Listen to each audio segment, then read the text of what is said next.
Hey, my name is Franklin and I'm reviewing the popular game League of Legends. Now, before I start, I'd like to preface this by saying that I am first and foremost an avid League of Legends player myself. I have quite a few games played, and by quite a few, I mean a whole fucking lot of them by now. 900-ish games in Season 1 ranked, plus about 300 in Season 2 ranked, plus an additional 800-ish normal games comes out to be a whole lot of time spent in this game. With that being said, let's get on to the review. League of Legends is a MOBA, a multiplayer online battle arena similar to the well-known Dota and the lesser-known Heroes of Newerth. There are some differences between these games, but all you really need to know is that in general, there's two sides, each side has a base, each side usually has 5 people, and as one of those 5 people, your goal is to spread glorious imperialism and display your virtual penis to the uneducated and mentally handicapped enemy side. Or at least that's how it usually plays out to be. There's also some mild technical stuff in there like farming monsters and pushing lanes, but who gives a shit about the mechanical mumbo jumbo, eh? Now, where League of Legends differs from Dota and HON is accessibility.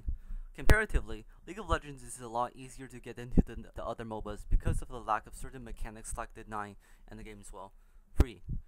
In a lot of ways, League of Legends is very similar to World of Warcraft. While they might be in completely different genres, League of Legends is following a lot of concepts that WoW laid down. Low grade graphics to lure out as many people as possible? Check. Simplification taken to the extreme to satisfy everyone's wants? Check. Success while doing these things? Check I guess for the most part.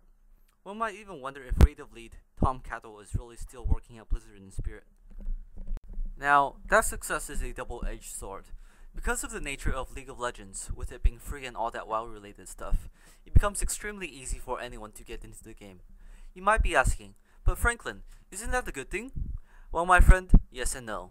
While yeah, that's what every game developer wants. More people do toss in more money. You also get an unsurprisingly large number of twats.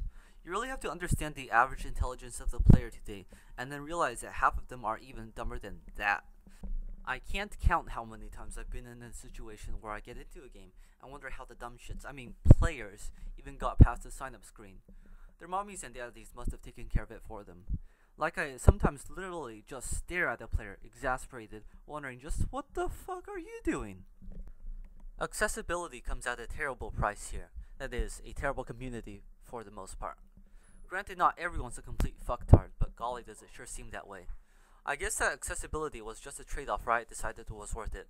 Appeal to everyone, including the 8-year-olds, in the hope that they have money to give you, versus appealing to an older audience where there's less of them, but they're more likely to give you money.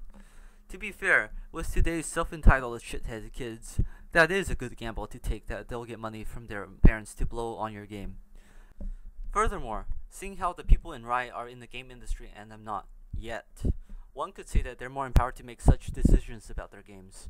And if you take a step back, League of Legends does come out to be a pretty well-made game that's pretty fun too.